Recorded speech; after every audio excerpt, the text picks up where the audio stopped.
Hi guys, welcome back to my channel. If this is the first time of coming across my channel, you are welcome. Please don't make it the last. Please subscribe to my channel. This bloody looking sweet delicious amazing soup you're seeing now, the English people call it white soup, the Igbo people call it ofinsala, and we the Akwa Ibomites call it Afia Efere. Today I'm going to show you how I made this beautiful delicious soup, and I learned it from Hilda Bassey, the current, she's no more the current, but she was a Guinness record holder, and she's my teacher, so I'm a student. I'm going to be showing you guys how I achieved or how I made this soup the Hilda Bassey way. One thing I and Idabasi have in common is the fact that we are both from Akwa Ibom. And you know what they say about Akwa Ibom people? We know all our ingredients. Like, we are not playing with our pots. You see that pot, just leave it for us. You see kitchen, leave it for us. So Idabasi is actually doing a lot. Like, she knows our onion very well. And because she's from one of the states where they know how to make the best food in the world, she's adding it up with a little bit of modern ways, which I find very interesting and very nice. So this is a mixture of both the Ildabasi way, the modern way, and of course my mother's way.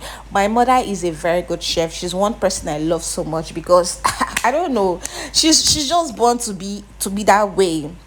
So I've learned a lot from this persons, so I'm just going to be incorporating everything in this video. So this is a mixture of both the traditional, the modern, the local, and every other thing you can think of.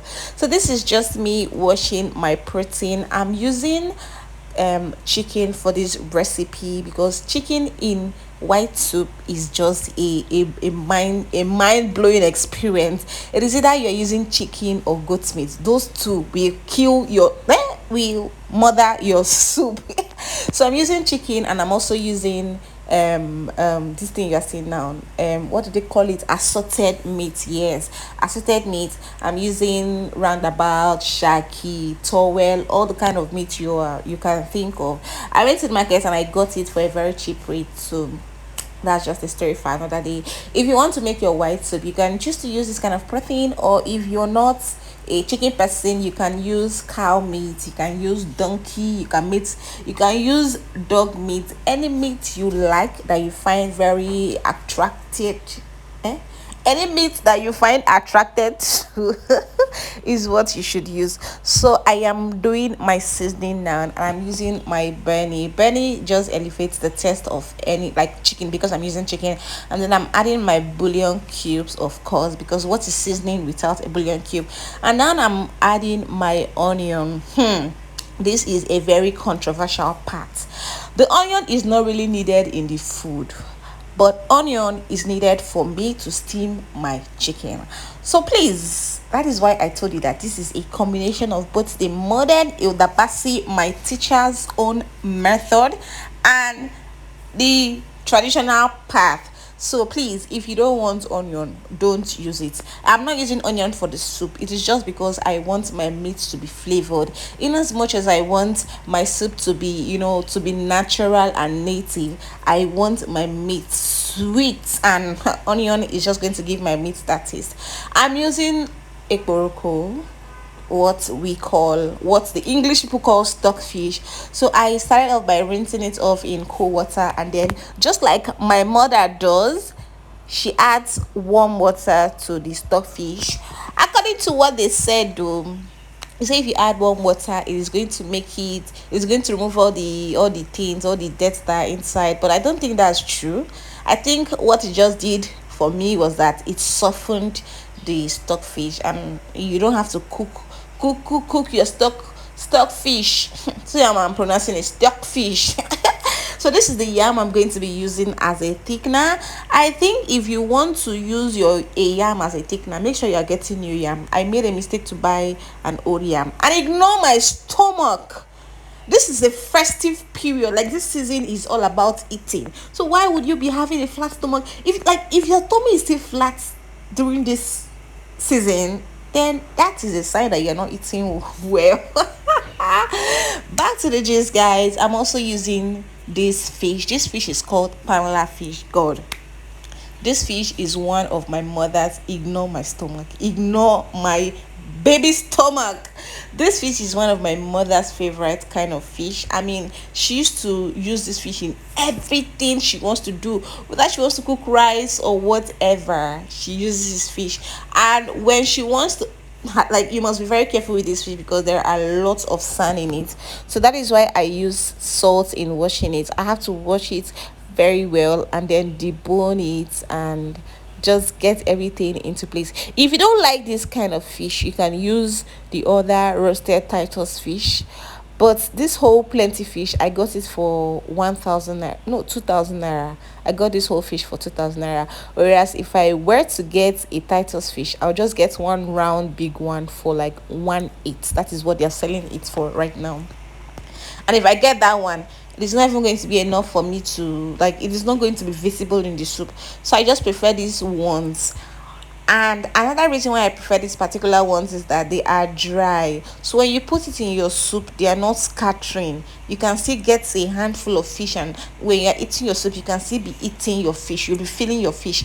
But if it's just dry panla fish, those ones are not even, they are not the deal at all. Because the moment you are putting it inside the soup, they don't scatter. And that's not what we want, because why am I putting fish inside my soup if I'm not going to see it? So that is why I prefer this fish any day, anytime. But if you're not like me, please do what you like. Moving on, this is what I got from the fish after deboning it and doing everything. It was just that way, perfect. I'm also using periwinkles, the removed periwinkles. I'm also using uyayak for this recipe. Uyayak is just one of the many ingredient that's going to brighten up your soup. So I'm heating this up in my fire because I learned from my Hilda Bassey that when you heat this on the fire, the smell is just elevated. I didn't even forget to add. Okay, before I add, this is my ogi what be this thing? Okay. Okay. This is, I did not learn this one from Hilda Bassey. I just learned this from my local Igbo people here. They use it a lot and the taste is just amazing. I'm using this thing too. I've forgotten the name of this one. This one is Ozuza seed. This one is Ozuza seed. These are all local spice. This one is the local nutmeg, and this is my meat and my yam boiling together. I like to boil my meat. Look at this thing you're seeing now. I didn't put any water. This is just the water from the chicken itself. I like to boil my yam with the meat. That's what I see my mom do because it just makes it easy. And then I'm adding my pepper and my crayfish to this my meat something. And then I'm adding my stuck fish, and I'm also going to go in with my dry fish. After that is done, I am going to stir that up, and then I'm going to add the water, the amount of water I need.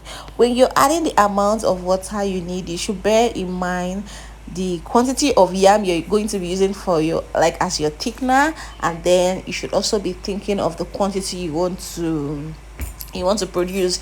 If you want your soup to be plenty, then you have to add a lot of water. If you want it small, you should add small. And I'm now introducing my oyayak into my mixture, and that is it. This is the mixture of those seeds I showed you guys earlier, those the local seed, now the otazi seed, the uyayak, yes, and the other ones, the everything. I just merge everything together and pour it inside the pot. Talking is actually not easy, but we will surely do it. So this is my yam. I didn't have a mortar, so I used my grater to just grate it.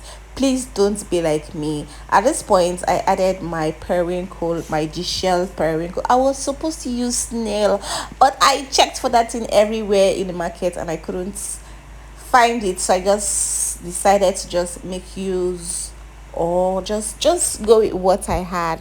Most people actually use flour, yes, flour, baking flour, to thicken their soup. Please don't be like them. That is not the modern kind of that's not the modern kind of thing we are following. Don't be like them. Use yam.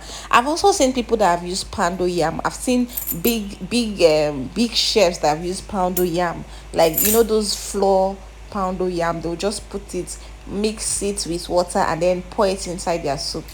Well, it's still going to give you the same thing, but I tell you, the taste can never be the same.